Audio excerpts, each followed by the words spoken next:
এই যে একটা আমাদের হাতে, হ্যাঁ, হাতের অনেক জায়গায় আমাদের গ্যাংলিয়ন সিস্ট। এটা কি একটা গ্যাংলিয়ন সিস্ট? কোথায়? এই জায়গায় দেখো, এই জায়গাতে। মানে গ্যাংলিয়ন সিস্টটা কি জিনিস? মানে যে আমাদের যে সাইনোভিয়াল ফ্লুইড থাকে, সেই সাইনোভিয়াল ফ্লুইডটা এক জায়গায় প্রেশারের কারণে একদিকে বেরোয় আসে, বেরোয় একটু উঁচু মতো হয়, এটাকে বলা হয় সাইনোভিয়াল গ্যাংলিয়ন সিস্ট। কজ কি? কজগুলো বলছে যে ডেন্স কানেক্টিভ টিস্যু হার্নিয়েশন, কি after the small tear or with the synovial fluid is the extravasation into the surrounding tissue, অর্থাৎ এই টিস্যু, এই যে ভিতরে যে পানিটা আছে, পানিটা কি হইতেছে? বেরিয়ে আসতেছে, এটাকে বলতেছে গ্যাংলিয়ন সিস্ট। এটা আমরা আরো বিস্তারিত পরে পড়বো, আমরা ওইটা বোঝানোর জন্য আমরা এটা বলি না, আমরা বলছি যে গ্যাংলিয়ন শব্দটা কি? গ্যাংলিয়ন সিস্ট, এই তো বোঝাতে চাইছি আমরা, তাই না? নাম হলো গ্যাংলিয়ন সিস্ট। আচ্ছা, এটা যে গ্যাংলিয়ন সিস্ট হয় কোথায়? হাতের মধ্যে। আর এটা হচ্ছে, এটা হলো গ্যাংলিয়া। গ্যাংলিয়া কোনটা? এটা, তাই তো? এই যে আপনার তোমার বলতেছে যে এটা গ্যাংলিয়া, সিম্প্যাথিক চেইন গ্যাংলিয়ন, তাই তো? গ্যাংলিয়ন, এই যে এই গ্যাংলিয়নটা কোথায়? সিম্প্যাথেটিক চেইন, এই যে এটা বলে চেন। আর sympathetic chain ganglion, dorsal root ganglion, এটা হলো ডরসাল রুট গ্যাংলিয়ন। তাহলে এই গ্যাংলিয়ন, আর আমরা বলতেছি গ্যাংলিয়ন সিস্ট। তাহলে এই দুইটা বিষয়টা বোঝার জন্য আমি একটু সাপোর্টের পাশাপাশি রাখলাম যে গ্যাংলিয়ন সিস্ট হচ্ছে সাইনোভিয়াল জয়েন্টের ফ্লুইড বের হয়ে গিয়ে এটা হয়। গ্যাংলিয়ন যেটা আমাদের নার্ভ রুটের, বিশেষ করে আমাদের থোরাসিক, আমাদের যে স্পাইন আছে, থোরাসিক স্পাইনের পাশে, স্পাইনাল কর্ডের পাশে এই গ্যাংলিয়ন থাকে, যেটাকে একটা 12 জোড়া গ্যাংলিয়ন থাকে, আরও কম বেশি হতে পারে, ওই চেনের মতো আছে, এটা হলো গ্যাংলিয়ন। গ্যাংলিয়নের কাজটা কি? গ্যাংলিয়নের কাজ হচ্ছে এই সিম্প্যাথেটিক এবং প্যারাসিম্প্যাথেটিক, বিশেষ করে সিম্প্যাথেটিক এই নার্ভাস সিস্টেমগুলো এই গ্যাংলিয়ন সিস্ট দিয়া এটা ওরা একটা ভূমিকা রাখে ফার্স্ট অর্ডার নিউরন হিসাবে। কীরকম? ব্যাপারটা এরকম যে দেখা গেল যে আমাদের হার্ট রেট বাড়াইতে হবে, বা আমাদের এখন একটা ক্রাইসিস মুহূর্ত চলতেছে, সে ক্রাইসিস মুহূর্ত আমাদের ওভারকাম করার জন্য আমাদের একটা সিম্প্যাথেটিক অ্যাক্টিভেশন বেড়ে যাবে। তখন আমাদের ব্রেন পেরিফেরাল নার্ভাস সিস্টেমটা কী করবে? কমান্ড করবে। পেরিফেরাল নার্ভাস সিস্টেমের মধ্যে আমরা জানি যে একটা পার্ট হলো সিম্প্যাথেটিক, আর হলো অটোনমিক নার্ভাস সিস্টেম, একটা সোমাটিক, অটোনমিক। যে অটোনমিক নার্ভাস সিস্টেম তখন অ্যাক্টিভ হবে, কারণ অটোনমিক নার্ভাস সিস্টেম অ্যাক্টিভিটি হয়ে তখন ওই নার্ভাস সিস্টেমটা অ্যাক্টিভ হয়ে এই সিম্প্যাথেটিক চ্যানেল অ্যাক্টিভিটি হবে, হয়ে এই গ্যাংলিয়ন থেকে আমাদের ইম্পালস যাবে। নার্ভাস সিস্টেমের মাধ্যমেই তোমার কথা মোটর নার্ভগুলো আবার এখান থেকে এসে সামনের দিকে আবার এসে আবার সিম্প্যাথেটিক গ্যাংলিয়ন হয়ে আবার মোটর নার্ভ হিসাবে যাবে। আবার অনুরূপভাবে এই সিম্প্যাথেটিক গ্যাংলিয়ন দিয়ে আবার কি হবে? টার্গেট অর্গান থেকে ইম্পালস এসে আবার এই গ্যাংলিয়নে এসে সেকেন্ড অর্ডার হিসাবে আবার সামনে যাবে। কথাটা এরকম, যেমন ধরো যে আমাদের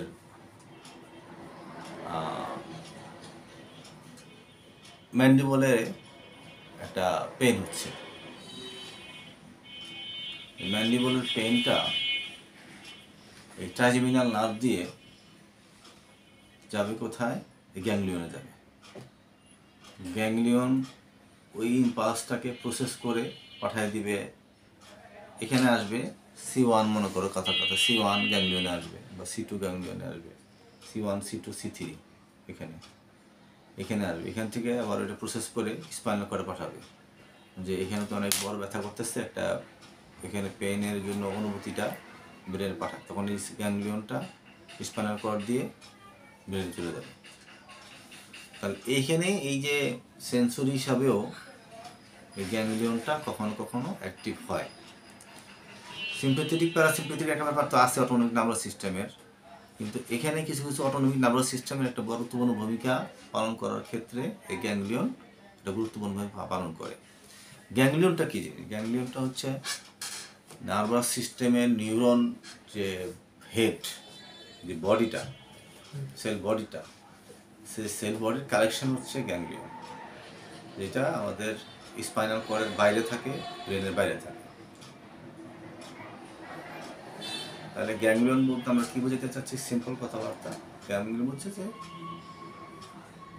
নিউরনের সেল বডির কালেকশন, যেটা ব্রেনের বাইরে থাকবে।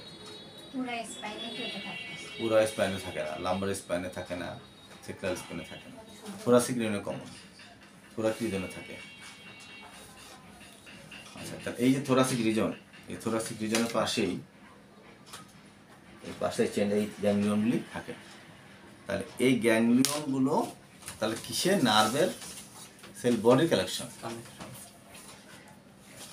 এই গ্যাংলিয়ন থেকে first order neuron, second order neuron, বিশেষ করে ফার্স্ট অর্ডার নিউরনের এখানে সে ভূমিকা পালন করে। যেমন কথার কথা আমার কোমর ব্যথা করতেছে, কোমর ব্যথার যে মাসেলের যে ধরো ইরেক্টর স্পাইনাল মাসেল থেকে ইম্পালস আইসা কোথায় যাবে? স্পাইনাল কর্ডে যাবে। স্পাইনাল কর্ড থেকে ইম্পালসটা ব্রেনে যাবে, ব্রেন থেকে থ্যালামাস থেকে সেরিব্রাল কর্টেক্সে যাবে। এখানে এই ইরেক্টর স্পাইন থেকে স্পাইনাল কর্ড পর্যন্ত first order neuron, spinal cord থেকে থ্যালামাস পর্যন্ত second order neuron, spinal cord thalamus থেকে সেরিব্রাল কর্টেক্স পর্যন্ত থার্ড অর্ডার নিউরন। এখানে গ্যাংলিয়নের ক্ষেত্রে এই যে ইম্পালসটা ডাইরেক্ট স্পাইনাল কর্ডে যাবে না, আগে যাবে গ্যাংলিয়নে, সেখান থেকে কোথায় যাবে? স্পাইনাল কর্ডে যাবে। মানে আরেকটা স্টপিস আছে বা একটা বাস স্টেশন আছে যেখানে আরেকবার প্রসেস হয়, ঠিক আছে? তাহলে আবার একবার গ্যাংলিয়ন কী জিনিস? গ্যাংলিয়ন হচ্ছে নিউরনের সেল বডির কালেকশন, যেটা ব্রেনের বাইরে থাকে। এই গ্যাংলিয়ন সিম্প্যাথেটিক চ্যানেলের একটি গুরুত্বপূর্ণ ভূমিকা পালন করে সিম্প্যাথেটিক নার্ভাস সিস্টেমের। সিম্প্যাথেটিক নার্ভাস সিস্টেম কি? পেরিফেরাল সিস্টেমেরই তো অটোনমিক নার্ভাস সিস্টেমের একটি পার্ট, যেটা কখনো কখনো অ্যাক্টিভ হয়, আমাদের ব্রেনের ক্রাইসিস মুহূর্তে ভূমিকা রাখে। কখনো কখনো ফার্স্ট অর্ডার নিউরন এখান থেকেই এই পর্যন্ত একটা ট্রানজিশন সে প্রসেস করে। এতটুকুই আমাদের মনে রাখতে হবে। কেন ট্রাইজেমিনাল নার্ভ আমাদের জন্য পড়ার জন্য আমরা ইচ্ছা প্রকাশ করতেছি? কারণ ট্রাইজেমিনাল নার্ভের সাথে আমাদের ব্রেনের নেক পেন এবং হেডের সাথে সম্পর্ক। হেডেক, মাথা ব্যথা এবং ঘাড় ব্যথার সাথে ট্রাইজেমিনাল নার্ভ নিবিড়ভাবে জড়িত। আমরা এইটাকে ট্রাইজেমিনাল নার্ভের একটু অ্যানাটমিটা আমরা বলি। কী নার্ভ এটা? Trigeminal nerve. এখন এখানে আমরা দেখতেছি এটা হচ্ছে সেরিবেলাম, এটা হচ্ছে স্পাইনাল কর্ড, এটা হচ্ছে মেডুলা অবলাঙ্গাটা, এটা হচ্ছে সেরিব্রাম, এটা হচ্ছে টেম্পোরাল লোব, এটা হচ্ছে অক্সিপিটাল লোব, এটা হচ্ছে প্যারাইটাল লোব, এটা হচ্ছে ফ্রন্টাল লোব, ঠিক আছে না? এখানে 5 মানে হলো ট্রাইজেমিনাল নার্ভ। ট্রাইজেমিনাল নার্ভের 3টা ব্রাঞ্চ, একটা অপথ্যালমিক ডিভিশন, একটা হচ্ছে ম্যাক্সিলারি ডিভিশন, একটা হচ্ছে ম্যান্ডিবুলার ডিভিশন। এই কথাটা এখানে এই জায়গাটাতে এটাতে চিহ্নিত করছে। আমরা পড়তেছি ট্রাইজেমিনাল নার্ভ। কি করতেছি আমরা?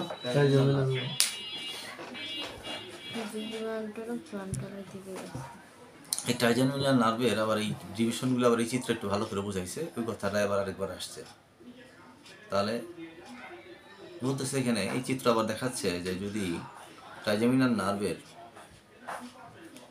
যদি পেইন হয়, ইরিটেশন হয়, তাহলে যদি অপথ্যালমিক ডিভিশন ইরিটেশন হয়, তার পেইনটা কোথায় হবে? এই জায়গাতে। আর ম্যাক্সিলারি ডিভিশন হলে এই জায়গাটাতে হবে, অক্সিপিটাল ডিভিশন হলে এই জায়গাটাতে হবে। বিষয় হচ্ছে একটা কথা আমাদের মনে রাখতে হবে।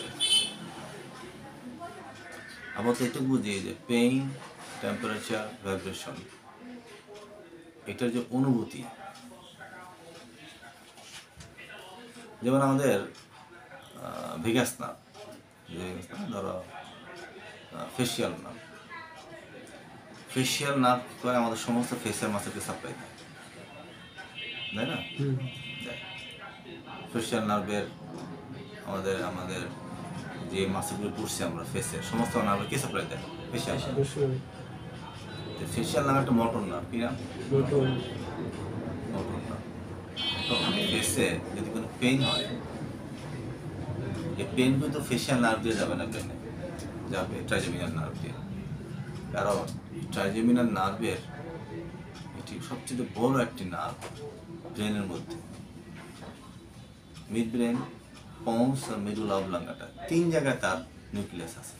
কি বললাম কথা?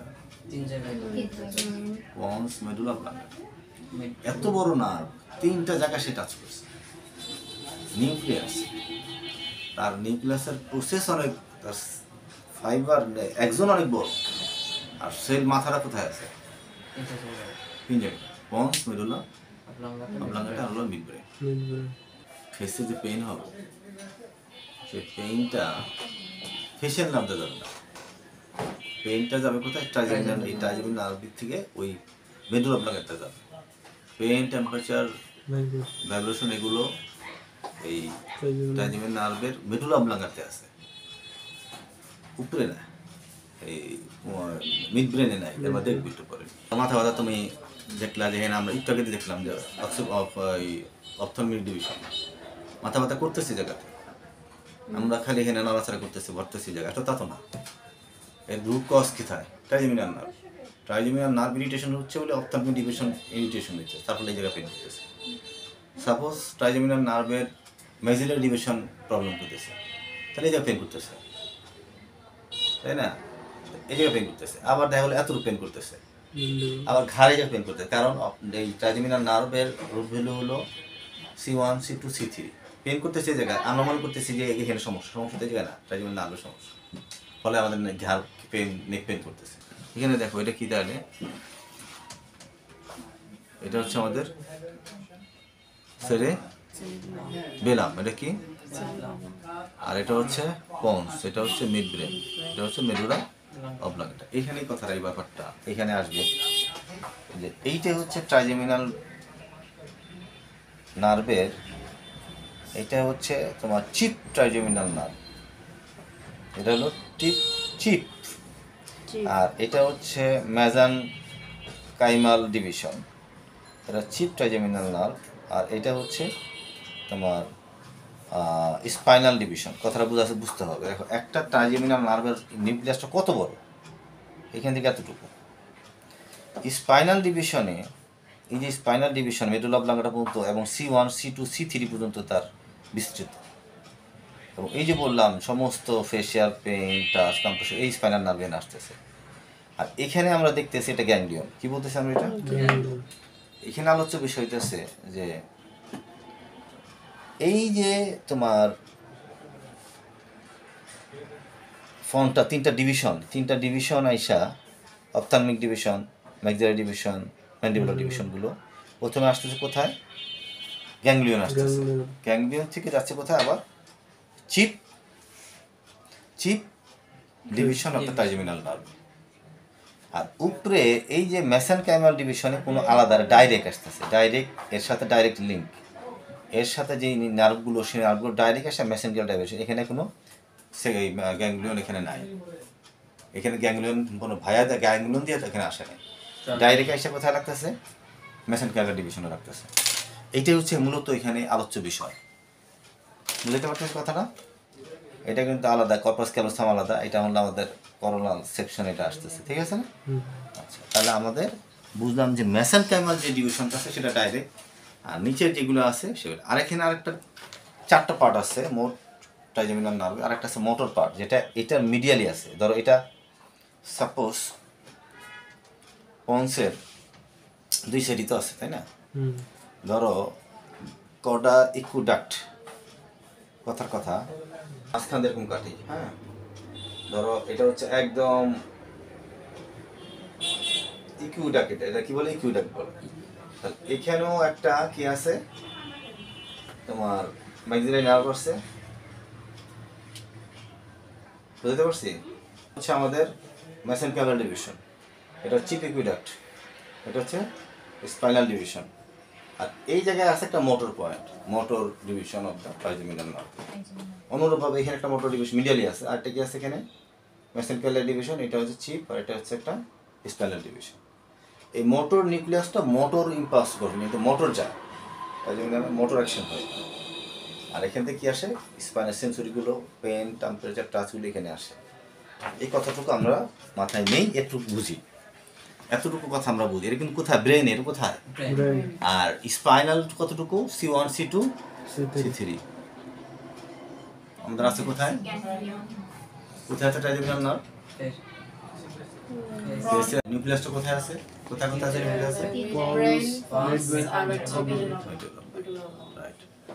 আর আরেকটা হচ্ছে বিষয় হচ্ছে যে আমাদের ফেসের ম্যান্ডিবুলার, ম্যাক্সিলারি, হেডেক, এই যে পেইন, টেম্পারেচার, ভাইব্রেশন, এগুলো কোথায় যায়?